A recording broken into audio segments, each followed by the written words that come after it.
আসসালামু আলাইকুম। কি অবস্থা সবার? সো এখন আছি যে গাছটার মধ্যে, এই যে ঘাস তুলতেছি। এগুলো হচ্ছে অবশ্য গরুর জন্য না, এগুলা ছাগলের জন্য।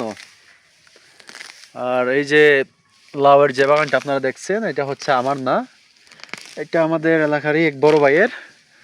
উনি আমার বলছে যে ওনার জমি থেকে যেন আমি ঘাস নেই।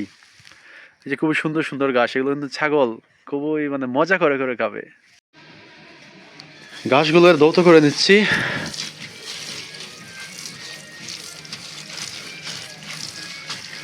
এইসব কাজে আসলে আমি খুব বেশি শান্তি পাই, খুবই পরিশ্রমের কাজ হয়।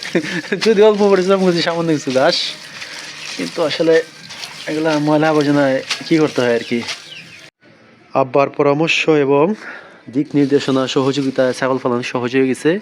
এখানে অবশ্য আছে খাটাল পাতা, আম পাতা, বিভিন্ন লতা পাতা, তারপর হচ্ছে আপনার সিটা, লবণ, এই ফেনা, মানে অনেক কিছু আছে। ঘাস অবশ্য খাবে না, এগুলো খাবে হচ্ছে আর পরে, কারণ ঘাসটা শুকাইলে পর খাবে, এখন হচ্ছে ভিজা ভিজা।